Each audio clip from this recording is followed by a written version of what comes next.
people aren't really as invested in terms of what you're doing. They're invested into you. Who is Tommy? Like they want to know about the day to day.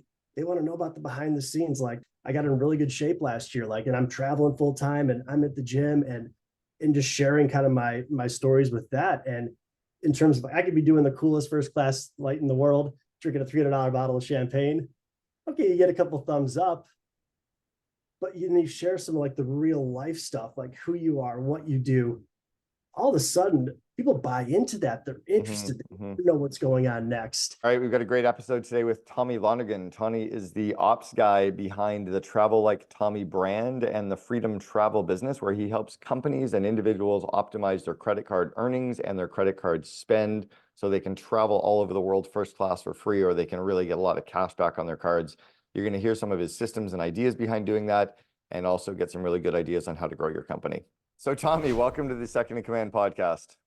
Hey Cam, good to see you, buddy. So why don't you walk us through, because your brand online is the Travel Like Tommy, and just for everybody who is watching or listening, we only ever interview the second in command. So you're kind of in this strange role because you are the brand, right, in the Travel Like Tommy, but then your business with the Freedom Travel is really kind of the business that you've got a CEO of, partner Eli, but then you're kind of the ops guy or the COO on that. So can you walk us through the businesses and how it all fits together?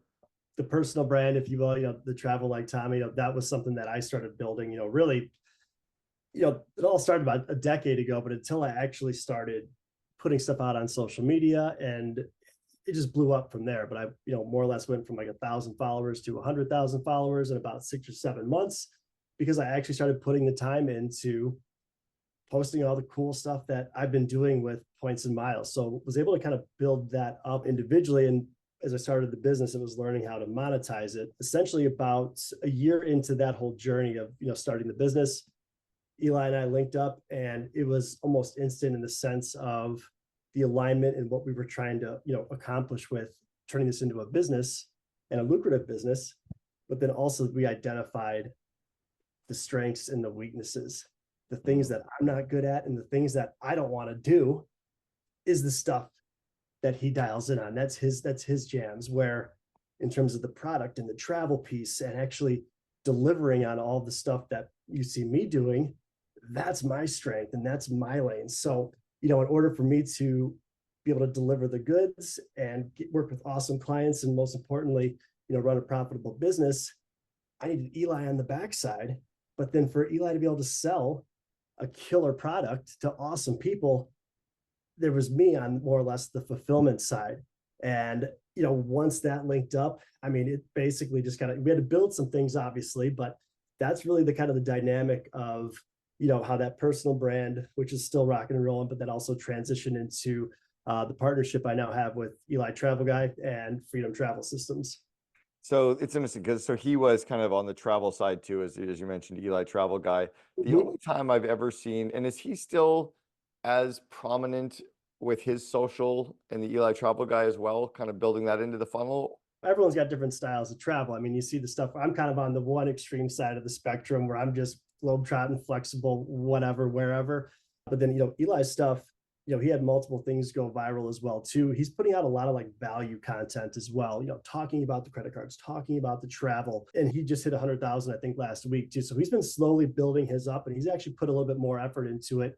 And in terms of the content itself, my stuff looks cool. If you read the captions, you're going to get a bunch of value and stuff like that. But he's got great content that he is putting out there. We do run some ads and stuff like that Eli's mostly running through there as well. But yeah, man, like I said, just the dynamics of wanting to accomplish the same thing, but then also being aware enough to know, hey, I'm not good at this. And same thing. It's like, hey, I'm good at this. You're not good at that. So, it was just an instant kind of, we just knew, you just kind of get like that gut feeling where you're like, this is right. So often when you see a company, the CEO tends to be kind of the figurehead or the spokesperson for the brand. But I guess in this case, you're less of the figurehead spokesperson. You are more the product in many ways. Or I guess there's a couple of products, right? The other part of the product is really the back end service and the analysis. I've seen it done a couple times where Harley Finkelstein, who is the COO of Shopify, and was actually one of our very first guests on the podcast, he's really the outward facing brand for the business. And Tobias Luque, as CEO, is very kind of inward facing. But I guess, is it only because I've been more exposed to you that I'm not seeing Eli as much? Would you say that you're kind of equally out there as parts of the brand then? Yeah, it's definitely in the equal realm in the senses, one of the things that we, figured out, it was like, hey, the stronger our individual brands are, the stronger the company brand is. And then, also then tying those two together where, someone just like in this story, like someone might know me really well, where not Eli, or then, we'll get on calls where someone might know one of us, but not the other. And all of a sudden, once some of those things are connected, but the idea was like, we both wanted to build strong individual brands and then essentially be able to fuel that into, the company brand. So, the faces are both out there, different types of content, but in terms of practicing what we preach, let's just say we eat, sleep, and drink this stuff. So it's interesting. Back when I was the COO for 1-800-GOT-JUNK, which is crazy that I still talk about it because it was 17 years ago, Brian, the CEO, and myself as COO both had very outward facing brands. We both did speaking events on behalf of the company. Social media didn't exist yet. I was one of the first 200,000 people in the world on LinkedIn in about 2003, but that was it wasn't even social media.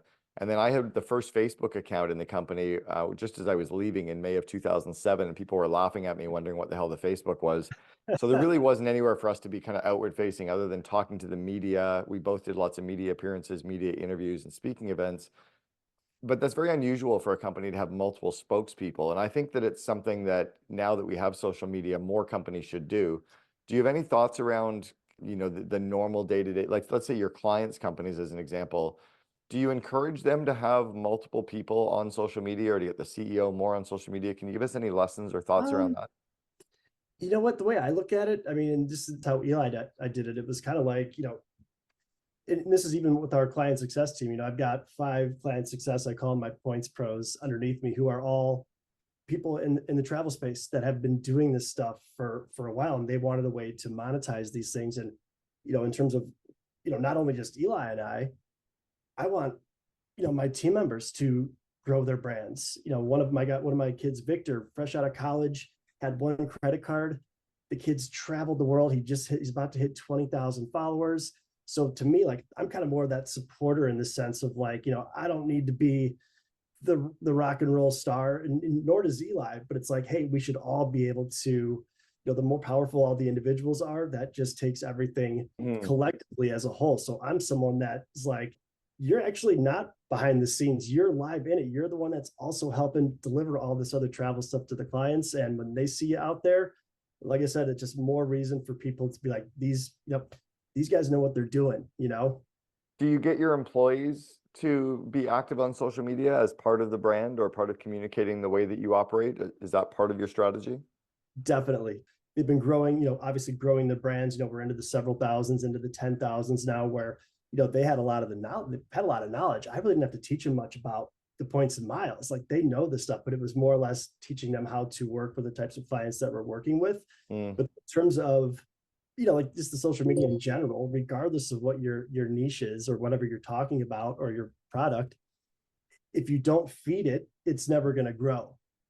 Give us some basic lessons then for the CEO or COO that is listening today on things that they can do with their social media account to grow their followers, to connect more with their customers, to kind of build a brand around themselves, to be relevant.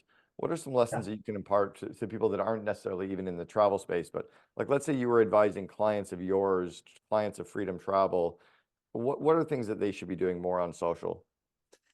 I have like a love-hate with it. It's constantly going, you got to feed it. It's like you can be reached at any day, any time.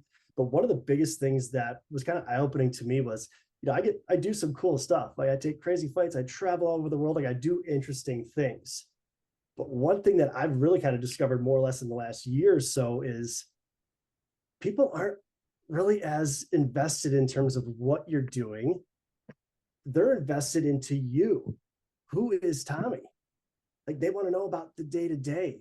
They want to know about the behind the scenes. Like, I got in really good shape last year, like, and I'm traveling full time and I'm at the gym and just sharing kind of my stories with that. And in terms of, I could be doing the coolest first class flight in the world, drinking a $300 bottle of champagne.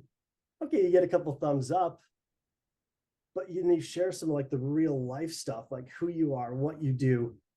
All of a sudden, people buy into that. They're Hmm. interested Hmm. to know what's going on next. So just getting to know the person behind, whether it's the company, the product, the service, who is that person? That's where all the investment from the audience really kind of comes in. And then from there, it's like, hey, you've got them invested. And I'm still bad at this. People want to work with you. Right. And whether that's you actually self-promoting, which I do a terrible job of self-promoting, but when all of a sudden you're sharing these things, not using it as a sales tool, just like, hey, sign up for this, do that. It's being real, being organic, being authentic. And guess what? People start reaching, how can I work with you? Yeah. Do you have a course? How do I sign up? So share that personal piece, be real and be organic. And like I said, not it's the who. That's So what people really buy into. part of the real piece that I've been struggling with recently is that I think we all glorify the entrepreneurial journey or even being the COO of a company and building out an organization. We tend to glorify what that looks like. We don't often share the tough stuff, just like I'm sure that you have flights that suck. You don't really share those. You sometimes Mhm. probably have to fly economy. You probably don't share those. You don't share the hotel that you go into that you were hoping is better.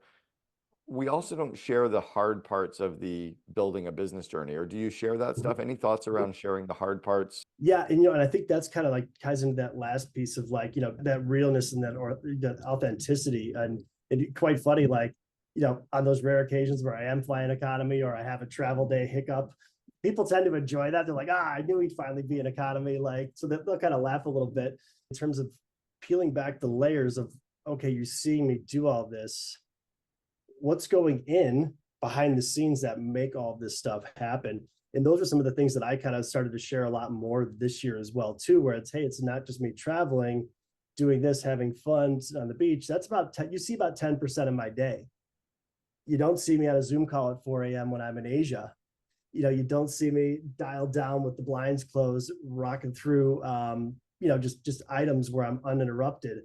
um you know you see the fun, but then I've started to share a little bit more of the behind the scenes of, like I said, that just kind of shows, hey, anything's possible, but nothing is easy.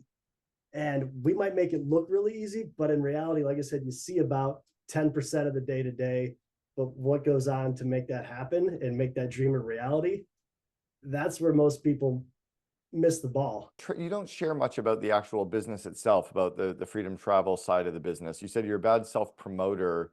You tend to share a lot on the, and I'm going to switch gears in a second into Yeah. some of the core business, but you tend to share a lot about travel and using of points, but not about the actual running of the business. Is there any reason for that? I think, when I kind of started this too as well, it was like, when I learned all this travel hacking and the credit card points and stuff like that, that was my 20s. I was an executive chef. I was making, close to six figures. I was making a good living given the scenario. But my biggest piece with starting was like, hey, I'm able to do this. And if I can do this, like anybody can really do this, So I think kind of putting that out there, but then, I don't know what my roadblockers are and stuff like that in terms of like me actually, self-promoting on the business and stuff like that. I think you're just kind of flooded with, everything's turned into like, a business page or a this. It's been tough, but I Yeah. think with how I've kind of done everything, I will start self-promoting more, but I've been so focused on, building the You're, credibility and you're building. more like a magnetic attraction to the brand, and then it goes from Yes. there into the conversations. And that's something that Yep. I think a lot of entrepreneurs need to realize too, is they don't need to be there promoting their brand and selling, selling, selling. It's just more share and attract and share and attract and know that that organically leads into something, right? Exactly. What is freedom travel? What do you do for companies right now? So biggest picture here is we work with travel loving business owners. Okay. In terms of all these credit card points and the first class flights and all that stuff, essentially there's two pieces to this. We're spending money. How can we maximize what we're getting out of that spend in the form of points?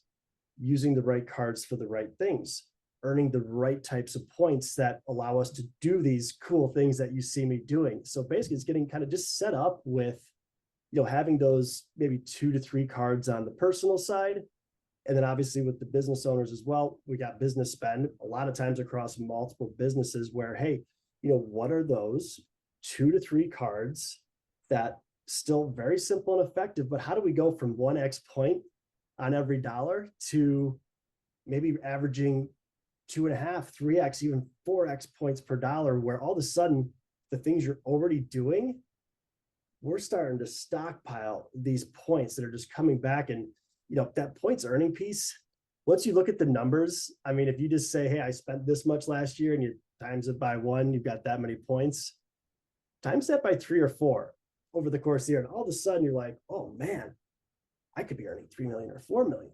So that points earning piece, maximizing what you're already doing by using a simple and effective strategy. That's the first piece. That doesn't take all too much time. You got to bring in the new cards. You got to get them set up and just train your brain, but it's pretty simple. Then you're on autopilot. And it's not just for right now.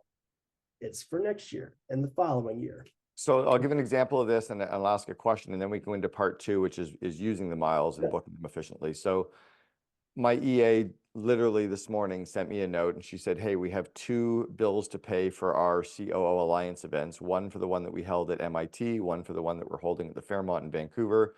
Which credit card should I put them on? I'm like, I don't fucking know. I think we put them on the Chase, but you guys are helping us and her. And I even went back to her and said, talk to Freedom Travel and find out where we're supposed to put all these expenses.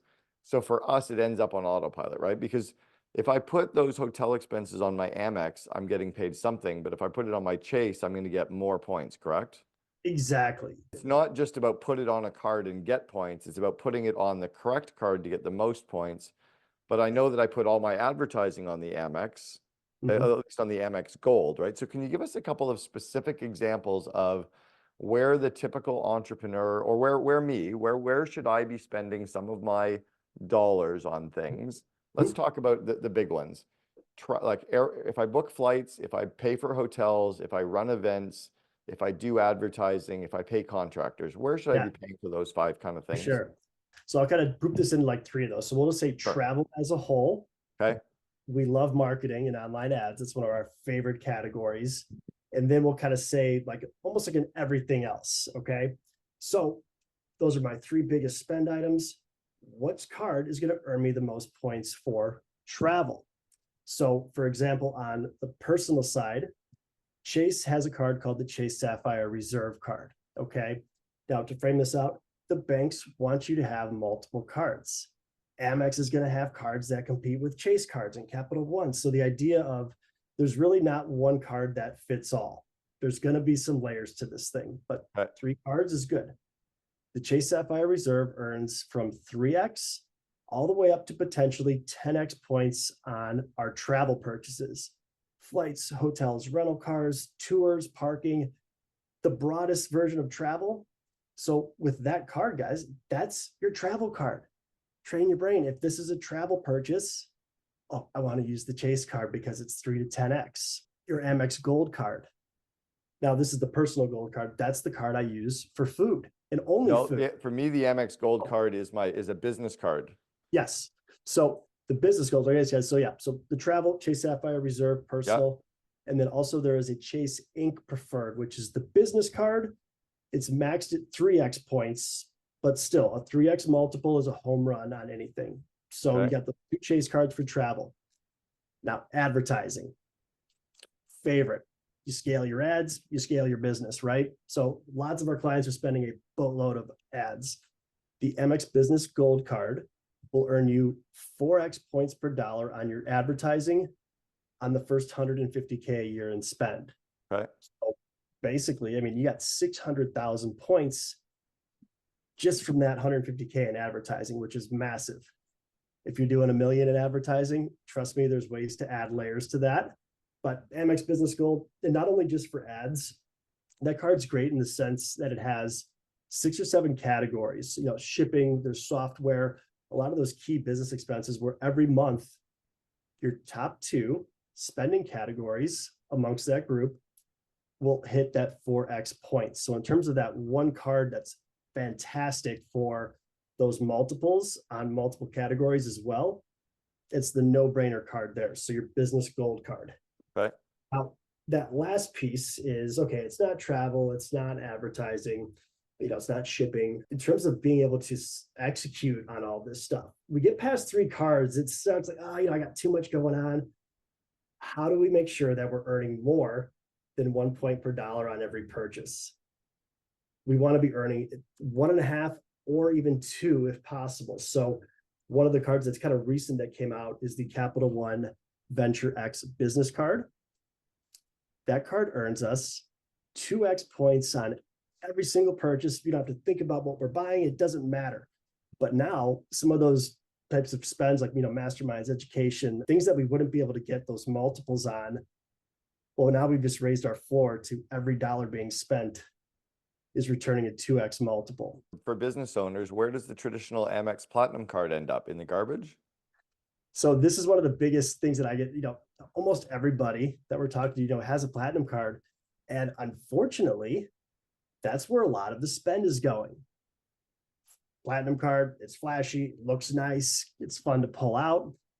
The platinum card, both the personal and the business, it's a poor points earning card.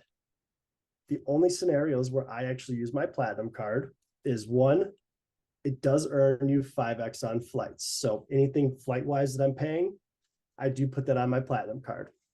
The only other use case I have in terms of spend on the business platinum is if it's a purchase over $5,000, you will get 1.5x points. So if we want to go back to that advertising scenario, we've got an Amex Business Platinum earning us 1x points on 150K in spend. You got 150,000 points. The gold doesn't look as nice. Doesn't matter. The gold card is the points earning card on personal and business. Plug the gold card for your advertising. Now you've gone from 150K to 600K. Yep. And guess what? All you had to do was log into your advertising account and change the credit card. 2-minute change. Yep. And you're 4x. So the Amex Platinum is really flights only.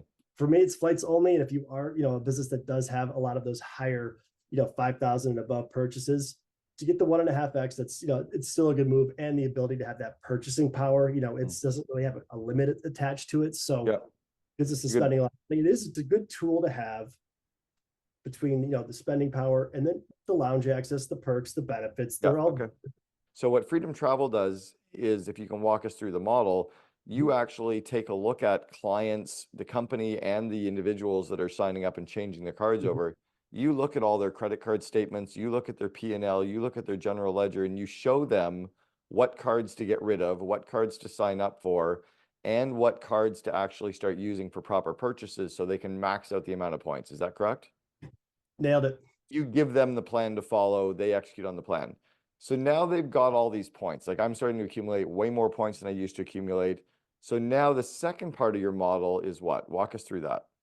So second part is, like I said, some clients come to us with some points, but we're leaving a lot, so I have none. But let's say, hey, we got our cards, we took action, we're rocking and rolling. Now we've got some points, okay? The points earning piece, once you're set, it's on autopilot. You're good. The points redeeming piece, this is the hard part, okay? So in terms of being able to use the points, there's so many different ways to do it. But then also, every single client that we service is different in the sense of, what's a home run win to them? Do they want to get more value out of their points? Do they want to only have nonstop flights? So every client's going to be different in terms of their preferences. And this is one of the challenges overall with this. But the back end piece is, we've got a private Slack channel. It's like a white glove concierge service. Think of it like, if your mom was a luxury travel advisor and your dad was like a, CPA tax person, they had a kid, like that's essentially us. So people are going to send us a request of like, hey, Tommy, we decided we're going to go to Europe this summer. Me, my family of 4, we're looking to go sometime in July. And essentially we have that basic information. We're going to go in and actually do all the searching, all the researching, the planning, but then most importantly, it's the monitoring of these flights, specifically the flights. A lot of people will see, they'll go to United, go to American, and they're going to see a bunch of flights that are, 300,000 miles, 400,000 miles. We're not sending those flights to our clients. we know all the different award charts, we know the pricing, we know when seats are going to open up. So we spend time where it's like, hey, got your trip. We're going to need to watch this for a few weeks, maybe even a month. But when it pops, we're going to book you this flight for 60,000 or 70,000. So there's kind of a math, they call it cent per point. So how much value are we getting out of each one of these points? That's kind of one of the point nerd metrics, if you will. But for example, if you go to Amex Travel, probably a lot of you have Amex cards. You can go redeem your Amex points right through Amex Travel. You have 100,000 points, you got $1,000. Okay, that's cool. Or what we do, we know what your points are. We're going to go look for those flights directly with the airlines where I can book with that same 100,000 points. I can book a round trip business class ticket to Europe for that same 100,000 points, which might cost $4, $5, $6, or $7,000. So maximize the value. How do you do that? You're booking the points. Are you doing a point swap? What's the logistics that you're helping companies do this? Yeah. So the biggest piece here is, back to that points earning is we want to get set up to earn these transferable points. So that was the Chase, the Amex, the Capital One. Just like the name says, when it comes time to use these points, we want to pull them away from Amex, pull them away from Chase, and send them to the right airline program for that specific trip. Whether it's United, Air Canada, British Airways, all these different airline programs will charge differently for these points flights. And that's where the strategy lies in is, hey, where can I send it to? And then sometimes there's going to be multiple options of, hey, this exact same flight, you might be able to book it 3 different ways, where it's 70,000 here, 60,000, or 50,000. So it's a giant spider web. And this is all the stuff that I nerded out on for, the better part of a decade learning all this stuff. But it's, we're 3Xing to 4Xing our return on the points earnings, but then we're further taking those points. And we're, I think last year we averaged about 5.2 cents per point in redemption value. So that same 100,000 points got us 5,000 in travel. Wow. Versus 1,000. Versus 1,000. Yeah. So you're getting 5x return. Like that's the big upside there. Now, what is your service charge cost? How do you take a company and help them? How does your model work that way? Yeah. So this was also, kind of one of the challenges that we had to figure out because no one was really, doing this stuff. So this was one of those things where we had some ideas, we tried some things out, we've made some changes, but essentially right now we kind of have 2 kind of core offers. Okay. One of them is like for you, for example, that's our first class CEO program. Okay. How valuable is your time? It's valuable. Do you realize we might be missing out on some stuff here? Sure. But hey, is your time still gonna be better spent doing everything else with the business? So basically this is that whole white glove concierge service where we've got a private Slack channel where whether it's you, your assistant, whoever's running your travel, not only taking it off your plate, but maybe even off your assistant's plate as well, where you're going to be putting all of your travel requests through us. We're not going to actually go in and hit that booking button, but we're going to run the marathon and that person just cuts the tape at the very end. Most importantly, I said, we're meeting the client's specific preferences. Maybe there's specific things for the trip, but the goal here is to, one, deliver an epic travel experience and eliminate as much of the annoyances of travel as possible, save the time, and then maximizing that value. It's like, we got these points. That's where most people mess up is they do a very poor job at redeeming the points because that's the hardest part. I mean, if you have somebody do it the right way for what it costs to work with us, I mean, that's you would spend on one trip. Right, exactly. So which companies out there, which individuals out there should use the cashback credit cards versus the points accruing credit cards? Great question. In terms of the types of business owners that we're working with, once you start getting a lot of heads in the game and stuff like that, it gets, the bigger the company, the harder it is to kind of make some of these changes and stuff like that. So, really what we kind of do is we look at the person's travel frequencies. How often are we traveling? Whether that's just you, maybe we're spending, we're doing it some for the business travel for the team, maybe we're hosting events, but we want to see, hey, what's the most possible points you could use in a year given your scenario? Well, I mean, if someone's only going to need maximum like 2 million miles a year, okay, I want to make sure that they've always got 2 million on hand. They might earn 2 million in the first 6 months out of the year. Points are not an investment, guys. Right. Point over time will decrease in value. You want to earn them and you want to burn them. You always keep some on hand. Don't deplete the bank. But now all of a sudden we've got a couple $1 million in spend for the second half of the year. We have more points than we know what to do with. Well, we still want to get something back, right? We don't want to do debit card. We don't want to do wires. So Sure. Cashback cards now where, 2%, and even the Chase just came out with a newer card called the Chase Ink Premier that's earning up to 2.5% cash back on your purchases. So that's what we'll do with a lot of clients is, maybe it's that first half of the year, or maybe we kind of got a threshold for the clients where it's like, hey, once we hit this many points, go ahead, let's shift over to the cash back. So lots of strategies, but the idea is we will focus on points first because we can always cash those out if we want to. A little bit lower value, but let's get everything they need. Let's keep it there. But then absolutely, it could make sense to transition over to cash back for part of the year, as opposed to further just stockpiling these points that we might not have a use for, whether that's immediately or, down the road.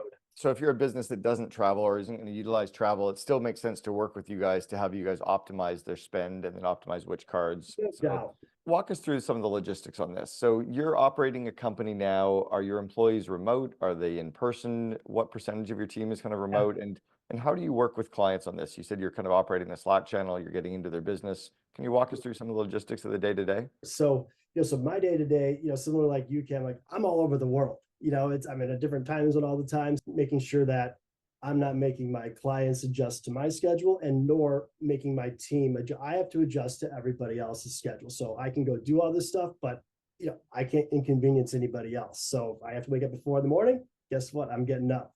So some of the day-to-day there, but then in terms of the team itself, it was just me and Eli for several months. And that was a challenge. I would say that was one of like the hardest parts of this, but then with my team now, I've got 4 people underneath me on the client success team, all stateside, client facing. They're traveling, not anywhere near as much as me, but pretty much they've got their home base. They're taking a trip every month, every other month, but same thing. They're eating, sleeping, and drinking this stuff. So on my client facing team, they are stateside, but any of us could be anywhere in the world at any given time.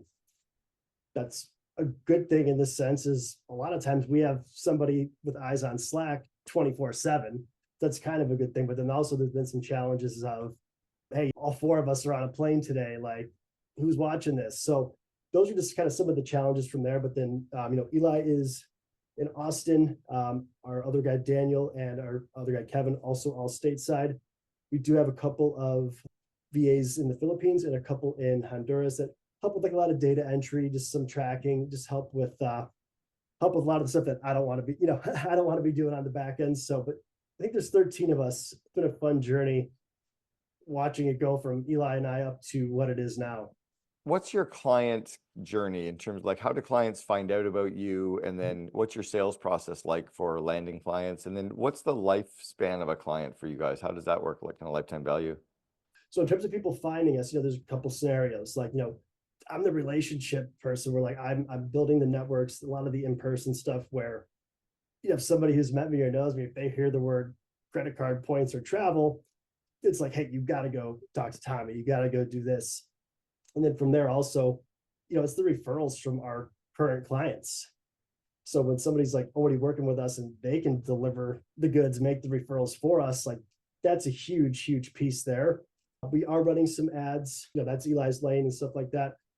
We've got those dialed in right now in the sense of it takes a while to get your targeting down. And like I said, I'm not the expert there, but man, in terms of the types of people that are ending up on sales calls and ultimately on my calendar for onboard calls, we've got these things dialed right now where like everybody coming in is someone that is a great person to work with, but like I know that I can really, really deliver the goods to them in terms of what they're doing and those things that we could do to really elevate it. So the quality's been great, but in terms of like I said, the lead flow there's a little bit of qualifying. They'll do a disco call and then ultimately on to a sales call with us from there, and we'll kind of determine we generally know which of the, couple of offers that they'll fall into. But yes, like I said, it's kind of the more the organic side of things, where when you're talking to me, I'm going to basically get you all the way through, till you're on that flight when it's all said and done, through also, the cold side with the ads, mostly on YouTube and Instagram as well, where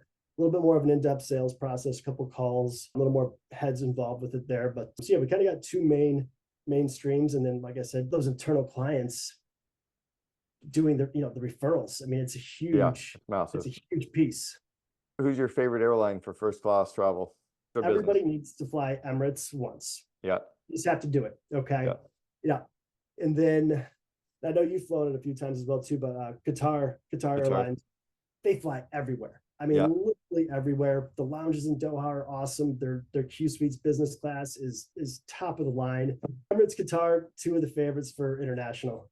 Yeah. And those two airlines, by the way, if anybody who only flies first class in the United States, that's really called economy class on Qatar and Emirates. And exactly, business class blows away US first class, and then first class, it's just another level. So if you were going to go back and give yourself some advice as a 21 or 22-year-old, what advice would you give the younger you? Kim, I think the biggest advice that I would kind of give to myself now was, in terms of these ideas with starting this business and learning about this travel hacking and the credit cards and everything that I'm doing now for a living, dude, I knew about this stuff 10 years ago. And I was not only knowing about it, but I was doing it. I was still working a 9 to 5, but I had all the knowledge of this whole game, and I wanted to do something with it. I was more concerned about what if it doesn't work. I couldn't put my head on what if it does work. What if it does? Yeah. What if it does work? Eventually, basically right at 30 years old, I finally was able to shift that in my head, because I knew, hey, if it doesn't work, guess what? You go back home, go back into the food industry, you'll make, $150K a year. That's your worst case scenario, dude. You'll be fine. I'll be fine. Yeah. So once I kind of turned that in my head, it's basically been no looking back since. But, I would just tell myself, like, hey, don't be scared of failure. If you fail, guess what? You're going to learn something from it, and you won't fail that way again. And if you don't risk it, you'll never know. You'll never know. Yeah. The biggest thing was, like, I didn't want to look back and ever have that what if. It took me a minute, but man, no looking back since then. Tommy Lonergan from Freedom Travel and Travel Like Tommy and Eli the Travel Guy, thanks so much for sharing with us on the Second Command podcast. I have to ask myself, do I do the work myself or do I delegate it to my team? But my personality is, if I have to do the work, I want to make sure there's enough notes that I can pass it and coach to someone, and they can do it to the next person. That's kind of the approach we're at right now, where it's like, okay, I'm going to take the lessons that I'm learning from